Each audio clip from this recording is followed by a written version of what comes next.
Dear students, welcome to the online class again. In the previous class, we discussed how the inauguration ceremony of the elected government of South Africa was celebrated in a grand way. And we have learned how the celebration and festivity gave Mandela a sense of history. Today we are going to discuss the remaining part. Now let's get started.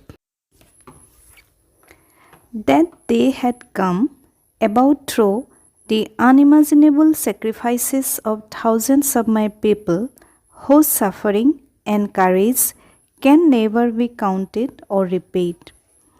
এই দিনটো আহিল হাজাৰ হাজাৰ মানুহৰ কল্পনাতীত ত্যাগৰ যোগেদি যাৰ যন্ত্ৰণা আৰু সাহস কেতিয়াও জুখিব নোৱাৰি বা পৰিশোধ কৰিব নোৱাৰি। এই দিনটো মানে কোনটো দিনৰ কথা কোৱা হৈছে? এখন নতুন গণতান্ত্ৰিক চৰকাৰ গঠন কৰাৰ পাছত উদ্বোধনী অনুষ্ঠান হোৱা দিনটোৰ কথা কোৱা হৈছে। I felt that day as I have on so many other days that I was simply the sum of all those African patriots who had gone before me. আনদিনাৰ দৰে সিদিনাও মই অনুভৱ কৰিছিলোঁ যে দক্ষিণ আফ্ৰিকাৰ সেই সকল দেশপ্ৰেমিকৰ মাজৰে ময়ো এজন যিসকল মোতকৈ আগতে গুচি গ'ল, অৰ্থাৎ যিসকলৰ ইতিমধ্যে মৃত্যু হৈছে। That long and noble line ended and now began again with me. সেই দীঘল আৰু মহৎ শাৰীটো শেষ হৈছে আৰু মোৰ পৰা আকৌ এটা শাৰী আৰম্ভ হৈছে। I was pained that I was not able to thank them and that they were not able to see what their sacrifices had wrought. এটা কথাত মই দুখ পাইছিলোঁ যে মই তেখেতসকলক কৃতজ্ঞতা জনাবলৈ সমৰ্থ হোৱা নাছিলোঁ আৰু তেখেতসকলেও তেখেতসকলৰ ত্যাগৰ মূল্য দেখিবলৈ নাপালে। The policy of apartheid created a deep and lasting wound in my country and my people.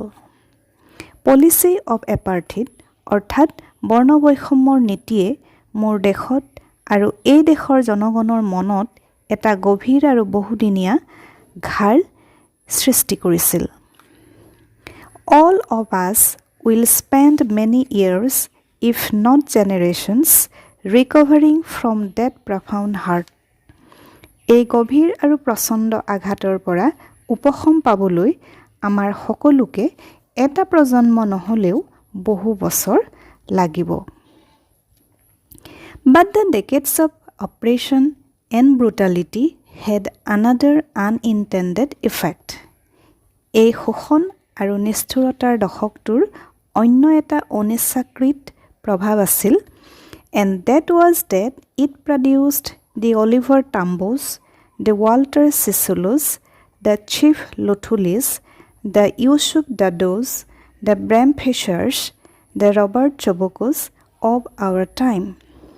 অৰ্থাৎ এই শোষণ নিষ্পেষণৰ দশকটোৱে Oliver Tambo, Walter চিচুলো, chief লুথুলি, Yusuf দাদু, ব্ৰেম ফিচাৰ, ৰবাৰ্ট চবুকৰ দৰে অসাধাৰণ সাহসী, জ্ঞানী আৰু বদান্য ব্যক্তিৰ জন্ম দিছিল, যিসকলৰ দৰে কোনো ব্যক্তি আৰু কেতিয়াও নোলাব।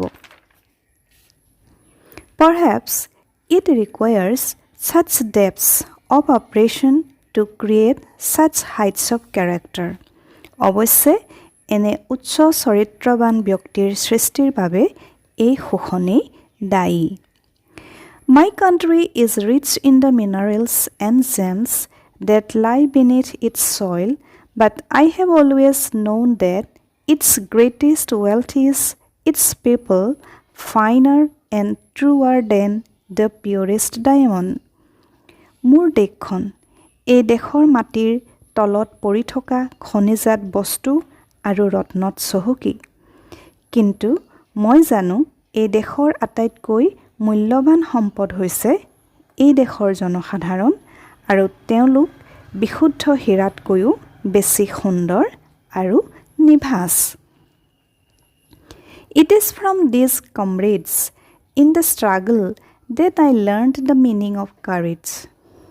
Comrade অৰ্থাৎ সহযোদ্ধা বা সহযোগী। এই সকল সহযোগীৰ পৰা মই সাহসৰ অৰ্থ শিকিছিলোঁ। Time and again I have seen men and women risk and give their lives for an idea. সময়ে সময়ে দেখিছোঁ বহু পুৰুষ আৰু মহিলাই কোনো এটা আদৰ্শৰ বাবে তেওঁলোকৰ নিজৰ জীৱনকো উৎসৰ্গা কৰিছে। I have seen men stand up to attacks and torture without breaking, showing a strength and resilience that defies the imagination. মই দেখিছোঁ যে বহু মানুহে অত্যাচাৰ আৰু আতিশয্যটো বিচলিত নোহোৱাকৈ থিয় দি আছে আৰু কল্পনা কৰিব নোৱাৰা শক্তি আৰু সহনশীলতা প্ৰকাশ কৰিছে। I learned that courage was not the absence of fear, but the triumph over it. মই শিকিলোঁ যে সাহস মানে ভয়ৰ অনুপস্থিতি নহয়, কিন্তু ভয়ক জয় কৰাহে বুজায়। The brave man is not he who does not feel afraid, but he who conquers that fear. সাহসী মানে ভয় নকৰা নুবুজায়, কিন্তু যিজনে ভয়ক জয় কৰিব পাৰে তেওঁকেই সাহসী বুলি কোৱা হয়। No one is born hating another person because of the color of his skin or his background or his religion. কোনো মানুহেই জন্মতে আন মানুহৰ গাৰ ৰং বা তেওঁৰ অৱস্থা বা তেওঁৰ ধৰ্ম কি এইবোৰ কথাক লৈ ঘৃণাৰ ভাৱ নলয়। People must learn to hate.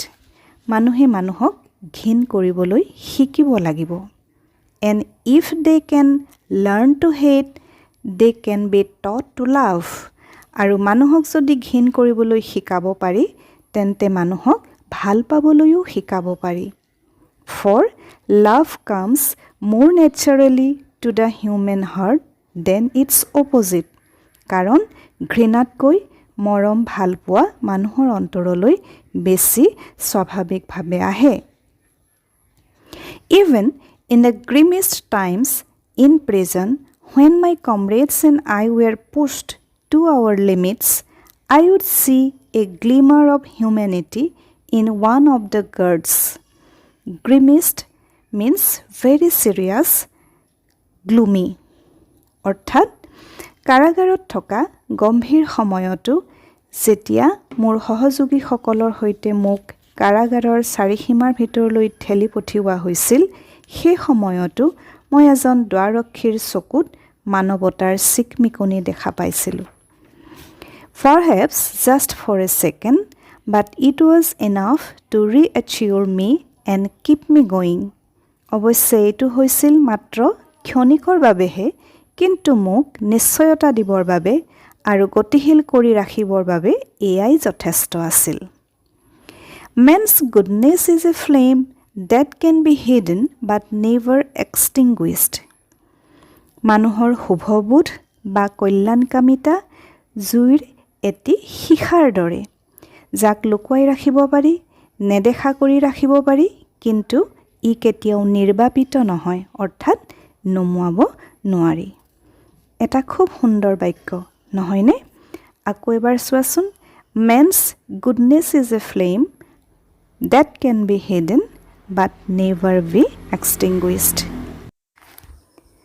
Dear students, now let's check what we have learned from today's discussion. What did the policy of apartheid create? The policy of apartheid created a deep and lasting wound in his country and his people. What does courage mean to Mandela? Mandela means courage is not the absence of fear, but the triumph over it. Which does Mandela think is natural, to love or hate? Mandela thinks love is more natural. Dear students, আশা কৰিছোঁ আজি আগবঢ়োৱা আলোচনাখিনি তোমালোকে ভালকৈ বুজিব পাৰিছা। পাছৰ অংশ আলোচনাৰ কাৰণে তোমালোকে পৰৱৰ্তী ভিডিঅ'টো চাই থাকিবা। Let me finish here for now. Thank you.